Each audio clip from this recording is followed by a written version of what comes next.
Hello नमस्कार दोस्तों। तो क्या हाल है आप सबका? बढ़िया। चलिए फिर से स्वागत करते हैं इस नए वीडियो में आप सबका।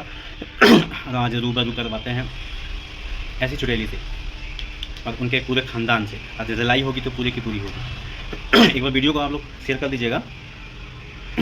होता यूँ है, इन कुछ हराम के पिल्लों को जो अपनी बहन बेटी की दलाली करते हैं और झूठा मुकदमा अपने दामाद के ऊपर या जीजा जी के ऊपर करके ये सोचते हैं कि हराम की कमाई खाएंगे और ऐश करेंगे। इन छुटेलियों का भी कुछ नहीं है।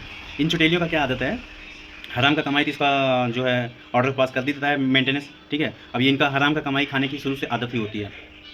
इनके माँ बाप भाई बहन सब जो है ना एक मिले हुए होते हैं और सब मिलकर इसको कैसे इस्तेमाल करते हैं आज मैं बताता हूँ। सबसे पहले इनके माँ बाप भाई बहन को ये पता होता है कि मेरी बेटी शुरू से क्या क्या कर चुकी है, ठीक है, कितना गलत कर चुकी है। अब उसी के आड़ में क्या करते हैं कि एक सीधा साधा अच्छे घर परिवार के घर में लड़का देखकर उनकी शादी करवा देते हैं। कुछ दिन रहने के पश्चात अपने बेटी को बहकाने लगते हैं, ठीक है। और उनकी बेटी जो पहले से ही गुलछड़े उड़ा चुकी है वो क्या करेगी, अपने आशिक को फ़ोन करेगी। उधर से उसका आशिक बहकाता है, इधर से माँ बाप भाई बहन सब बहकाते हैं। अब वो लड़की क्या करती है अपने ससुराल छोड़ देती है। अपना ससुराल छोड़ने के बाद वो आती है, थाना जाएगी, कोर्ट जाएगी, ठीक है, सबसे मिलेगी और झूठ इतना बोल देगी कि उस समय तो एफआईआर इनका या कंप्लेंट केस लिखाया जाता है। लेकिन बाद में प्रॉब्लम तब होता है जब इनको न्यायालय में ना एविडेंस मांगा जाता है इनसे। अब इनके पास होता नहीं है कोई एविडेंस, तो ये खींचते जाते हैं केस को, खींचते जाते हैं। एक तो टाइम पास, ये अपने आशिक के साथ में गुलछड़ी तोड़ा रही है, मस्ती मौज कर रही है, तो इसका कोई घंटा कोई फ़र्क नहीं पड़ता इसका, ठीक है। लेकिन उस हराम के पिल्ले को, ठीक है, और उसके जो बाप है उस हराम के पिल्ले, उसके भाई जो भड़वे बने बैठे हुए हैं, उनसे मैं कहना चाहता हूँ कि जब अपनी बेटी का बहन का दलाली करके तुमको खाना ही था तो साले कोठे पे क्यों नहीं भेज दिया बे, जो ऐसे करके ये करवा रहे हो। हाँ, कोठे पर करके भेज देते, रोज़ का रोज़ पैसा आता। क्यों महीने में सालों में साल महीने क्यों कोर्ट पे धक्का खाए जाते हो? हाँ, खुद को ये शरीफ दिखाने के लिए कि तुम शरीफ हो। अबे तुम निहायती बुर्बक हो, निहायती बेशरम, ठीक है।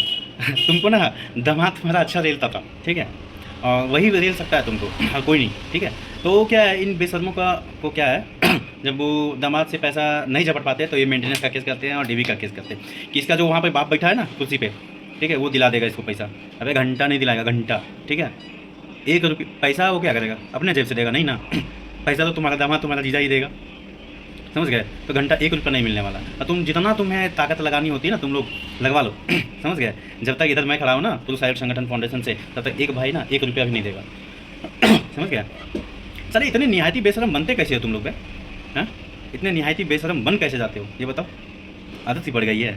हाँ, बहन बेटी के दलाली करके साले पहले तो फालतू का पैसा उड़ाते थे, मतलब कमाते थे, और अब बेटी की या बहन की शादी करके पैसे कमा रहे हो। बहुत बढ़िया बिजनेस है बेटा, लगे रहो, बहुत बढ़िया बिजनेस। लगे रहो, लग गया एकदम कंटिन्यू। इतना मतलब घटिया से घटिया इंसान हो ना तुम लोग, जो अपने बेटी और बहन की के से झूठा केस करवा के और सोचते हो कि तुम्हें पैसा मिलेगा। कुछ नहीं मिलने वाला, लास्ट में तुम लोग सब जेल जाओगे। समझ गया। तो जेल जाने के बेटा तुम लोग तैयारी भी करके रखना, क्योंकि जितने भी भाई हमसे संपर्क करते हैं ना, हम उनको अच्छे तरीके से सबक सिखा के भेजते हैं कि ऐसे ऐसे करना, फिर तुम्हारी जो छुटेली है ना उसके घर वाले सहित पाँव पकड़ेंगे। समझ गए। और क्या तुम एडवोकेट कितना एडवोकेट चेंज करवाओगे, कैसे क्या करोगे बताओ?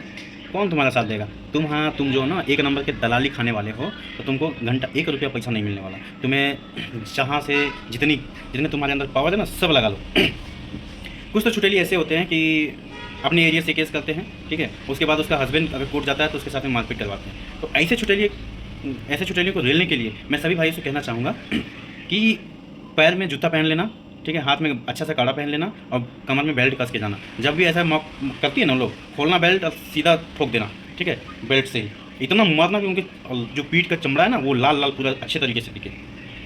एक तो तुम्हारे ऊपर 323 का केस लगा हुआ ही होता है, ठीक है, 323 का केस लगा हुआ होता है मालधार का। तो पहले कोई दिखाएगी नहीं, वो बाद में दिखाएगी, ठीक है। वो आप सीधा, ठीक है, सीधा बताना कि हमने सेल्फ डिफेंस में मारा, और कुछ नहीं बताना, सेल्फ डिफेंस में मारा, इसने मेरे ऊपर हमला किया, हमने इसको मारा, बात खत्म, ठीक है। आईपीसी का धारा 96 से लेके 106 तक ये सेल्फ डिफेंस के लिए ही बना हुआ है, ठीक है। तो सेल्फ डिफेंस का अच्छे तरीके से इस्तेमाल करना है ना, और अच्छे तरीके से सबक सिखाना। धो देना साले को, जो भी मिले उसको धो दो, कोई फ़र्क नहीं पड़ता। अगर ये बाज नहीं आते तो आप भी बाज मत आओ, ठीक है। और मिलते रहेंगे। अगर किसी भाई को हमसे ज़रूरी मतलब कुछ बात करनी हो तो हमें व्हाट्सएप पे मैसेज कर दीजिएगा या तो कॉल कर लीजिएगा, ठीक है।